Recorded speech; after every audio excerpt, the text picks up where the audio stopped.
My name is Dawn Frood, and I'm the Collection Development Librarian. And today we're going to look at the logistics and the copyright behind using media and video in courses. So I'm going to start off with just giving a little overview of the difference between streaming and DVD as it applies to classroom instruction, and introduce you to some of the platforms that we use at FAU. So, um, for streaming videos, the big point to note is that we don't actually own streaming videos. FAU will license videos, and that's basically a rental. That typically the licenses are for 1 year, and occasionally we can get 3-year licenses, and sometimes we can even get perpetual licensing, which means we own it as long as we have as long as we're paying the hosting fees or we're providing access to the platform in the library. So that usually means that we have to incur an ongoing cost, but those videos would be available as long as we're willing to do that. So why I'm here speaking with you today is, as you're thinking about adding videos and media in the classroom, as you're planning, you will want to reach out to me at some point, because even if you see a video in our catalog, or you search in one of the databases and you see a video title, we might only have access to that temporarily based on the licensing. So if you're reaching out to me and getting me involved in the planning, I can make sure that you have it on day one when the class begins, and that your students have it available whenever when you've given an assignment. Also, another step that is really important in the planning process is checking the permalink. So as you get a permanent link to the video, sometimes the vendor will update the way their platform appears, and they change their links, and we need to make sure that, as you know, yearly you're looking at that, because it could change from the vendor's end. The library occasionally will update our catalog. We actually have done that within the last year and a half. This is a big project. The library, all of the libraries in the state of university system have implemented a new catalog, and that changes all of your links that you're using in the classroom. So if you put something into Canvas a year or so ago, you really need to go back in and check that link and make sure that it's something that's actually functioning. And you want to make sure that as you're checking your links, that you not only click into the platform, but that you actually click to start the video, make sure that it plays, and that you're getting the full length version of the video, and not just maybe a snippet of the video as a teaser. So that is an extra step that you're going to want to take. And DVDs also have their own issues that you have to be concerned with. On a positive, we do own the DVD, obviously, if you're going to find them in the library's catalog. Just know that they have to be, if you use them, it's okay to use them in the classroom, but outside events require additional licensing that you would have to secure on your end. The DVDs, we have, a few campuses at FAU, and each campus has a different collection of DVDs on site. So you'll need to pay particular attention to where it's coming from, and make sure you allow enough time to get it interlibrary loaned if you're getting something from another campus. So here's what it would look like in the library's catalog if you're looking for All the King's Men. The first two options are streaming. You can see that because they're available online. And you can see these are two different versions of the video. And here's a version of the video that's a DVD. And you can see that because it has a physical location rather than available online. So you can see that this one is actually in the Boca Raton Media Center. So just be aware of that if where it's located. A point about streaming to bring up is that if you are choosing to use a streaming video in class, and you plan to show the video in real time, you will have to have the students link out. You'll provide them the link. They will exit out of your your course and go view the video and then come back to the course with you after they viewed it, because they're not really set up to stream for an entire class to view. It has something to do with bandwidth and some other issues, but that seems to be the big one. So, and also again, you want to make sure that the license is current. So what we're going to do right now is we're going to step away from the PowerPoint and go live into a guide that I've put together. Actually, the entire guide is faculty resources and services. I've put together one tab on this guide, video FAQs. This is located on the library's homepage under LibGuides, and then this is the title of the guide that this is contained in. So we're going to look at the different platforms that the library subscribes to. The first one, Avon, is also known as Academic Video Online, is our most extensive database. We offer over 70,000 titles here. This is a subscription, so we pay every year for you to have access to this. I don't anticipate this going away at any point because this is so extensively used by faculty and students. So everything you find here, you should feel comfortable to know that it'll be here the next time semester by semester. So I'm going to log in here and show you what that looks like. So you will be asked to authenticate when you log in for the first time into any of the library's resources for a session. So you will choose FAU, and it's your FAU Net ID. What will open up is access to all of the videos that we have in this subscription, the whole 70,000. And you can search in the search box. I will choose all videos just in case there's something here that I want to look for. But one of the nice things about using this database is you can, once you put in a search, let me just try something really quick. So if you search for something like Banksy, it doesn't necessarily come up by the newest first. It's usually subject organized, but you can refine even further by using the tool to get it a little bit more tailored if you're looking for something specific. And then if you find the video you're looking for, you can share this with your students by using the function here, and you'll get the permalink. So this is the best way that you want to use this. So in Avon, we have several collections that the library has purchased, and I have them organized here by the different subjects. So these will never go away. The other titles, the other section of the 70,000 titles are subscription based. So if some of the titles roll off and they decide that they don't want to carry that any longer, it's not something we would have access to. So it's a good point that if you know you're using something, even in a database where you think that you're always going to have access, if you know you're going to use a title over and over again, if you reach out to me, I can go ahead and get a perpetual license for that. I have 30 tokens a year, so I'm allowed to pick 30 titles a year that don't ever go away. So something that if you want that security, you can reach out to me and I can make sure your title is included in that. So this is Academic Video Online. The next one is Ambrose. And Ambrose is another database that we have. Everything we have here is unlimited use, so it's not going to go away. We own these videos as long as we pay our access fee to them. So this is another safe bet in adding these titles to your class. Canopy is a mixed bag of nuts. We have some titles in Canopy that we own outright that are perpetual, and these are the only ones we own outright, so not too many of them.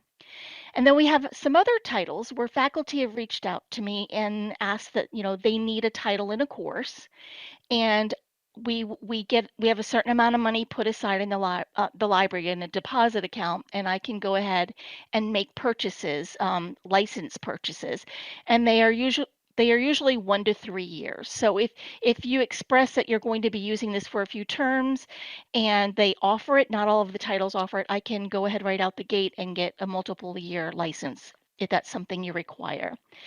And then we have So this is like one point where we have 1 year, 3 year, or perpetual licenses. There's another component of Canopy called PDA, Patron-Driven Acquisition. And we have for California Newsreel, the Criterion Collection, Film Studies Collection, MEF, psychotherapy.net, and Symptom Media.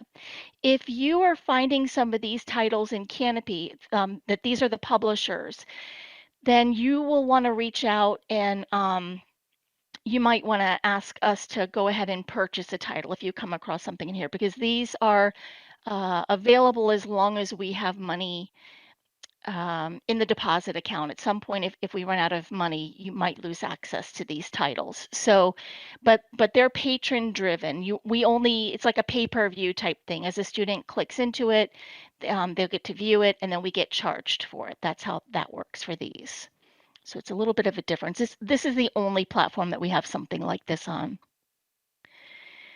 Uh, Digital Campus, also known as Swank, is where we have our popular films. So if you're like a feature film, this is the only database that we have those titles in. And they only allow for 1 year licensing at a time. So using titles from this database is kind of at your own risk, because you might work it into, get a whole assignment worked up on it, and then maybe the producer decides that they want to take it away from and decide they don't want to have it available anymore, and you're at their mercy. So this is there was a really popular, Amelie is one that everybody was using in their classes, and the publisher pulled it back, the producer pulled it back, and now nobody has access to that. So just be warned on that. If so, here these are the titles that we currently have licensed, and like I said, they're no more than 1 year at a time. And if you see anything here that you know that you'd like to use in your class, all you have to do is log into Digital Campus, and you can share this, the links with your student. The links are provided within the platform. I'm wondering, so these are all of the titles that we have here. So a nice selection. Docusate 2 is another platform we have. These are the major producers available here. And all of the titles that you see, except for the first two, we have unlimited access to, as long as, again, we have the DocuSeek platform and we pay for that. So we do have some nice titles to choose from. Films on Demand is, we only have 2 titles right now licensed to them. We don't have money in a deposit account with them, so it's a iffy if we can get titles. Usually, the kind of titles we would get with Films on Demand are also available in Canopy or Avon or DocuSeek too. So this is a last resort. We might be able to get things here. So, and again, they do have, in this case, this one we had it for 3 years, and this one we were able to get unlimited access to. And Jove is our collection for the sciences, and these are visual experiments. And we have 2 different subject areas, biology and neuroscience. These will not go away. This is part of a subscription that we pay for. So the other point that I wanted to make you aware of within this guide, on the right-hand column, we have 2 new collections that have been added within the last month. One that's 240 videos, mental health videos related to nursing, and they're specifically designed for use in the classroom. You can see that they're not very long. These are going to be very easy to embed, and you should be able to view these with your students without any issues if you're working these into your classroom online. And then our other new platform is Showa, and this is a actual victims of genocide and the Holocaust. So the Holocaust is included Rwanda, Rohingya, and Armenian, and many of the Holocaust videos were actually shot in Boca by people in our area.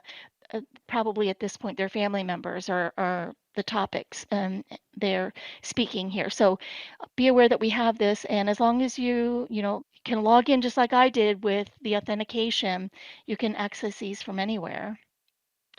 And the last point that is something that I get a lot of questions about is people come to me wanting to use videos from Netflix and or videos that Netflix has produced.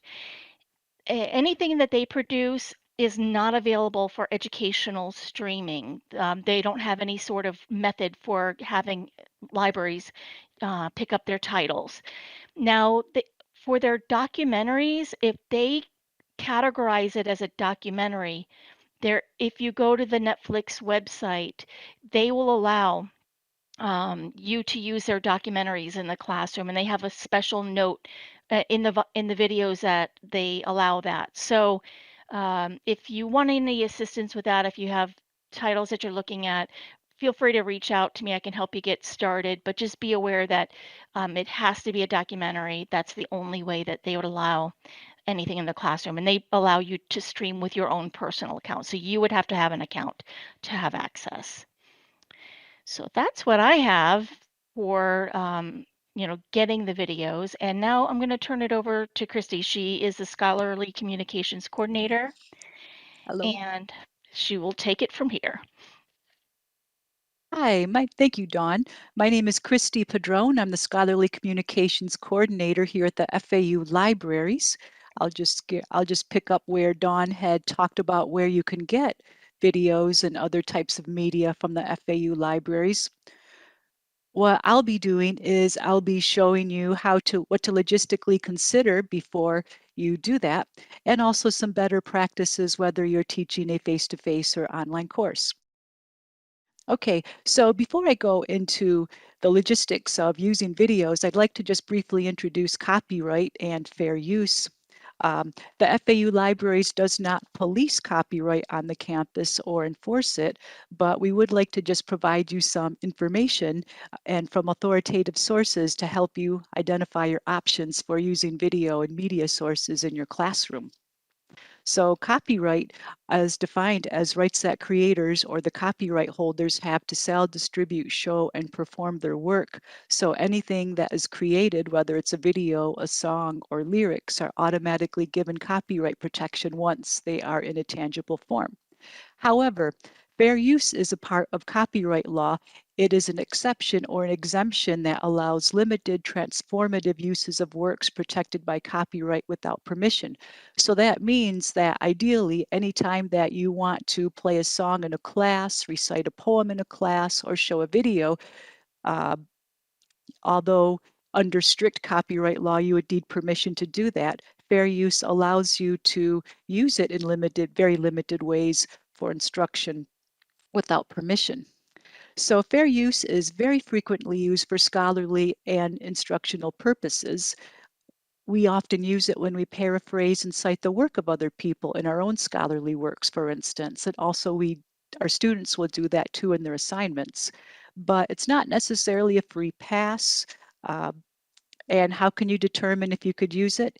You could do that by using a fair use analysis. And this is when you determine um, your use on an individual basis every time you want to use a copyrighted work like a video, an image, a recording, or a song. And then you consider its details of your use. Copyright analysis, a fair use analysis is done by considering the four factors. I like to call it pain, not pain as in ouch pain, but maybe pain as in window pane. The acronyms meaning the purpose of your use, the amount or how much of a work you want to use, the nature of the material you want to use, and then also the effect on market or its demand. And fair use analysis does have a special regard for transformative use, which means that you're using a work for something different than its original intent or purpose. So fair use and copyright law does allow some instances of using a copyrighted work without permission, but it really depends on the details, and you can do a fair use analysis to determine that. So for instance, just to give you a quick instance of a transformative use, Now, let's just say you want to play something like an African hymnal, for instance, for your class. Now, it was used for like spiritual purposes and also communication purposes. But when you place part of that song in your class, maybe you want to use it for um, critical pieces, like for instance, analyze the linguistics of it, the language used, or something like that, which is a much different use or transformative use from its original intent, for instance. Or you also play it to interpret it. So for instance, you may have your students analyze it and say, well, what is the message really being communicated in this song? So that would be an instance of a transformative use that educators will often lean on when it comes to using copyrighted work. All right, so next I'll go into what to logistically consider when using movies or media. So Dawn had spent the first part of this presentation going into what the FAU Libraries has and its licenses and the DVDs and the differences between all that. So here's some quick tips or considerations you could make. And the first I would like to recommend is the setting. So if you're in a face-to-face setting, copyright law, especially the classroom exception or in-class use, does define use for in-class courses for nonprofit institutions. It's a bit generous in that regard. And online settings, using videos does get complicated, but there is still possibilities for how you could use that in those kinds of settings. And I'll explain a bit about those things in a bit more in a moment. Then the second thing to consider is the purpose, and that is why the media is being used in the objectives of your use. Decorative or entertainment uses are not strongly supported purposes in copyright law, but educational and illustrative purposes tend to be favored. So, for instance, as I'd mentioned about using the recording of an African hymnal, if you're using it for an educational use, or you're using a particular work for an amazing example of something you want to communicate in your class, and you feel your students really need to see this to learn it better, that's a really good purpose and strongly favored. A third thing to consider when using movies or media in your class is the amount. Clips tend to be favored, just enough to fill your instructional or learning objectives, and you may be able to use an entire work in consideration of a fair use analysis. Now, I'm not saying you could never use an entire work, but I'm also not saying you can't ever. You always can or you always can. And I'll discuss that in just a moment. And finally, we also recommend thinking about the source of your streaming video. If you're going to do something in class, we would recommend your personal legal copy, or at least from an ethical standpoint. Especially, I know that professors want to model good practices for the students and how to use intellectual property. We also have library copies, whether it's the subscription-based licensed streaming videos that Dawn had mentioned, or you could also to have a look in our catalog to see what we have in our DVD collection. Now, YouTube or Vimeo or other video or media sharing sites, we do get a lot of questions about whether or not those could be used for instructional reasons. And we usually recommend these three things. First, you want to check for the copyright holder information. Now, some producers or distributors may share clips or samples or even entire works on Vimeo or YouTube. And usually that will be something like a studio or a company. Sometimes they may have a Creative Commons license, which means that someone keeps the copyright, but they show that you could use it if you attribute it, don't use it for non-commercial purposes, or give some other terms of use, but you could still use it for educational purposes, perhaps. But another issue that we often face on YouTube is it may be a pirated or unauthorized posting, and we don't really recommend using that, but that is ultimately your call. And then another downside we do see about video sharing sites is that a lot of times they may be taken down without notice. So you may wish to show a clip that you saw on YouTube. It's only like maybe a 30-second clip of an hour and a half feature film. You think it's okay, it's fair use, but then you find the video is not there anymore because it was taken down. So we just want to give you that heads up there. Now, Dawn had mentioned this briefly about streaming services like Amazon, Netflix, or others. And one thing is that their terms and conditions often restrict use to personal in-home uses only and often will not allow for educational uses. So even if you have your Amazon account, your Voodoo, or your Netflix account, the terms and licenses don't really apply because their licenses will override fair use and other copyright exceptions. So even if it's for your face-to-face class, which usually has very generous allowances for showing videos, licenses like that will override copyright law and the other exceptions it has. And then Dawn did make a brief mention that Netflix does have some exceptions for the documentaries they produce. So you can check on that or contact someone in the library or one of us to help you make that determination. Okay, so next we'll go into some better practices. So for general, whether you're doing a face-to-face or online course, educational and transformative uses of media are usually favored. So once again, we recommend to use a legal copy. Use just enough needed to make your point or fulfill your objectives. And you may actually decide that using a full work is needed for your learning objectives, for instance. I often see that in a lot of humanities classes where they need to look at a full work to be able to fulfill their objective.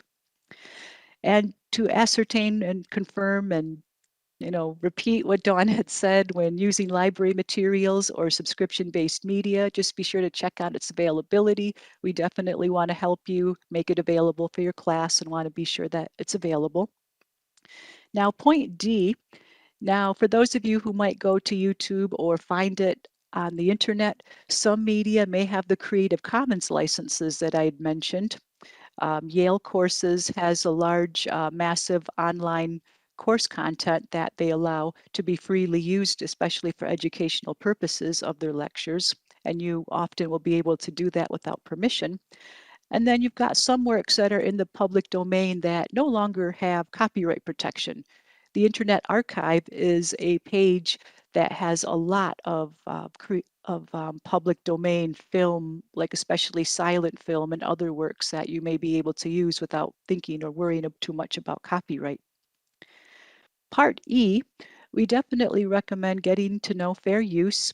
You may be able to use a video or media in your class depending on the details of your use, or even if you tweak the details of your using it. Like for instance, you'd like to use a particular video in your class, you'd really like to use 40 minutes of a, say, hour and a half feature film, but you feel like maybe it's too much. So maybe you decide, okay, I'll only use like the 10 most important minutes of the video or something like that. So sometimes you can change the details of your use and make a better fair use or more stronger fair use argument for using something.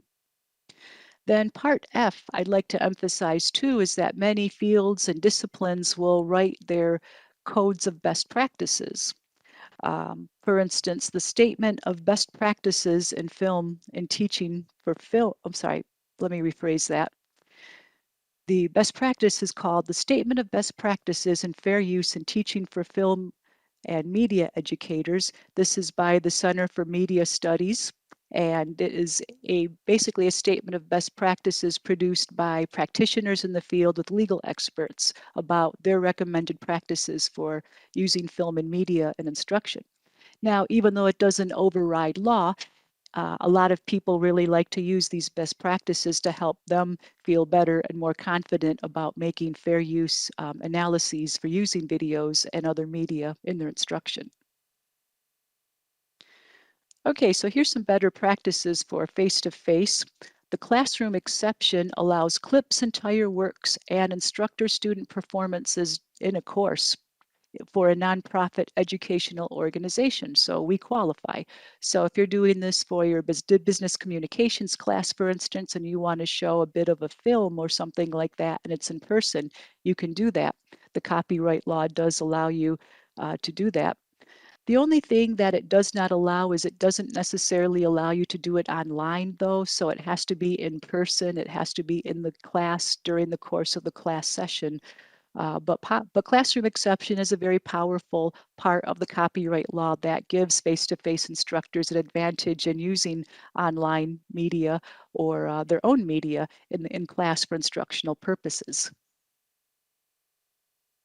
Now we get into the online settings, and I did mention it does complicate things because anything online, streaming online, they always have licenses, and that makes things a bit more complicated. But still, media can still be used for educational and transformative purposes. Um, the terms and conditions for streaming video often limit it, and it does, as I'd mentioned earlier, overrides copyright law and the copyright exceptions, but it's not impossible. So you can do a fair use analysis to help you with considering using a clip in your online course. So if you're teaching an online course and you're talking about sales and you want to show how difficult and grueling, for instance, sometimes a work setting can be, you want to show like the 5 minutes of Glengarry Glen Ross, for instance, where Alec Baldwin tells the three hapless souls, this is what's going to happen if you don't make the the goals for sales, for instance. You know, if you do a fair use analysis, you may be able to do something like that if you decide you're going to use, say, your own DVD or copy a little clip of it or something like that. Now, if you're using a physical copy, let it be a legal one. We've got library subscriptions that could help you with that. And then the media sharing site, we would just recommend using things by the actual copyright holders or film distributors. Dawn had mentioned that you can share the PURL or the permanent URL in your Canvas page, especially for the licensed online streaming media that we have. Embedded players are okay to do that too, but you may have a lag time and bandwidth issues. So that's why we just recommend just giving your students the URL for the movie or video based on the platform that's provided by the platform.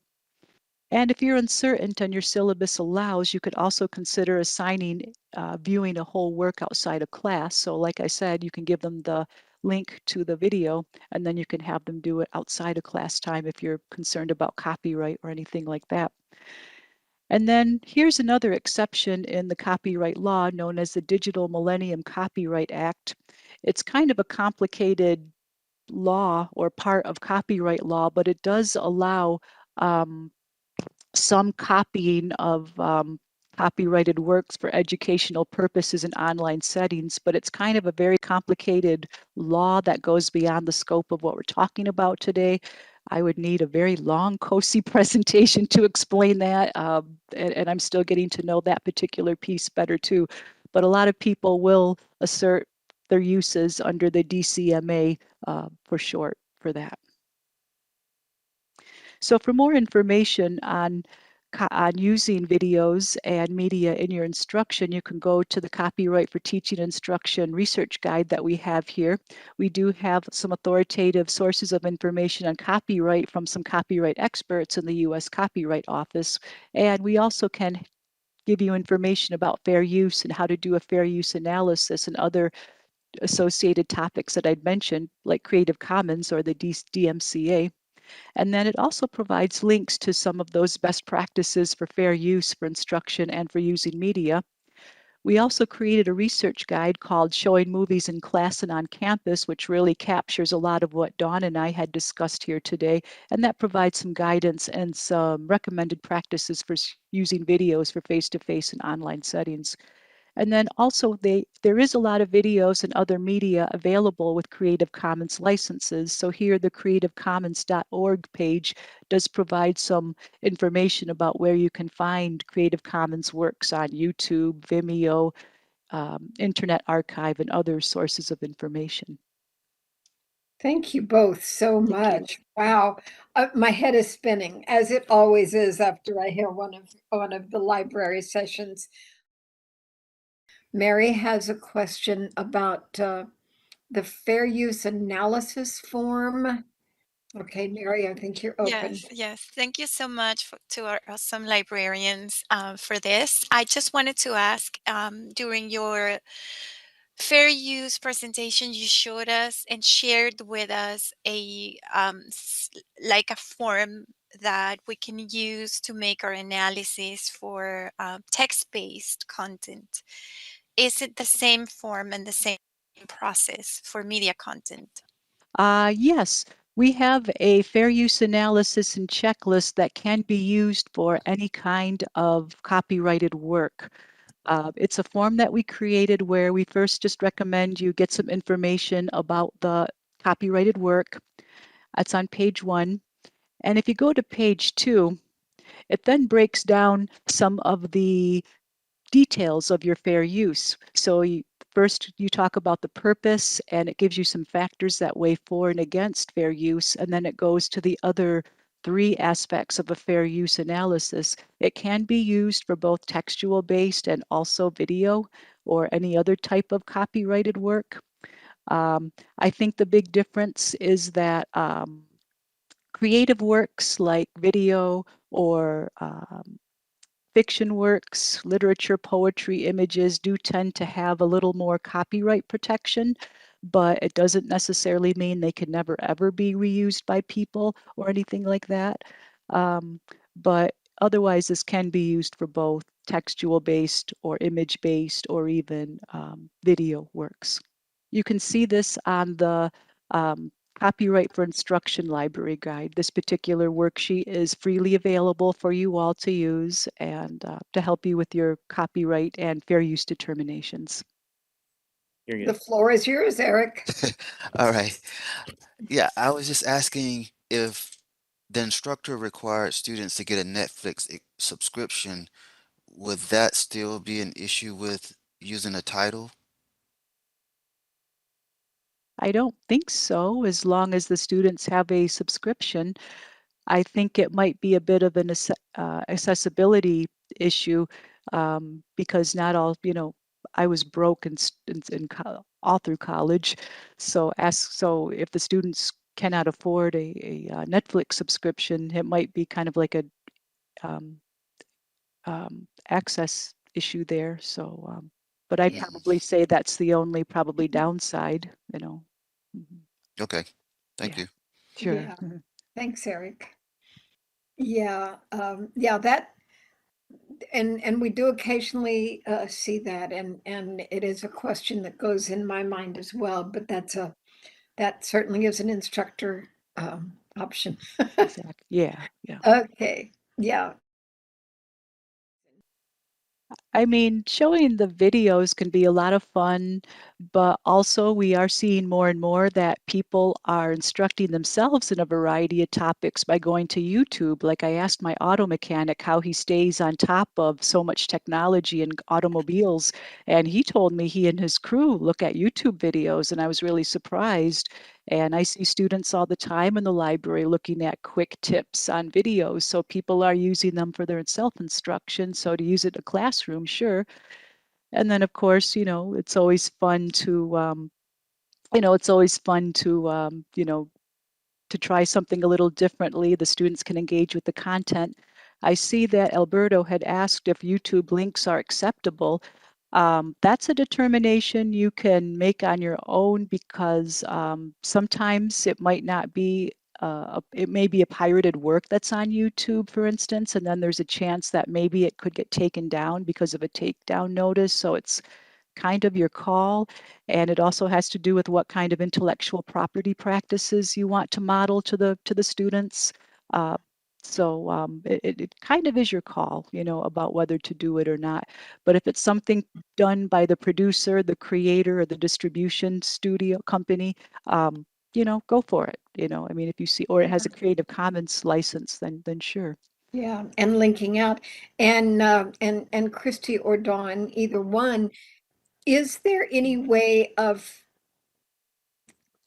figuring out if something that we see on YouTube has been pirated? I recognize that a movie or a documentary is more than likely been pirated, but is there any other way of, kind of checking that out? And if the producers are the ones putting it up there, then it's a safe bet. Yeah, If it isn't the producer, I would question it. If it's a legitimate organization that maybe isn't the yeah, producer, maybe yeah. they received permission from the producer Mhm. to put it there. Um, and in those situations, you'd mentioned link out. That might be the option. You might provide the link to them, to the Oh, wow. students, and Yeah, let them but that would be the only safe bet. I'm thinking if somebody you could tell they have their phone held up to the computer and you could Yes. see, that's another thing. If the sound doesn't sound too like, if there's sound issues, you Yeah. also want to consider, accessibility and captioning and that kind of as a side issue. That if you Mhm. don't see captioning, that I mean, sometimes it's auto generated, but it just is something to look at as well. Mhm. One example of what was clearly a pirated work was I was on YouTube and I saw a full feature for a movie I was interested in watching, and it had subtitles in Portuguese. And it was really grainy. So when things just don't fit, the audio quality is bad, the visual quality is bad. Uh, it's posted by someone called Cool Boy for Life or something like that. Yeah. Yeah, Yeah. that may be a strong indicator. Yeah, and I think that's one of the things that I believe it was Lori that mentioned it at one time. If you look at the name of the person that is hosting it, and then look at that name, search Yeah, that name and see if they've got a whole list of things that they've posted, then it's in all likelihood someone who does that. yeah, yep.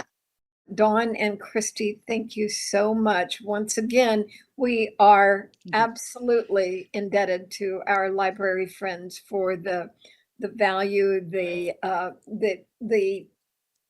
positive, that perspective that you put on what our faculty does. It's so important, and there's so many things that go on over there that most of us don't have a clue about. So thank you. Thank you. Thanks for having us. Thank you. Thank you, Judy and the COC crew. Yep. Yeah, Yeah. yeah.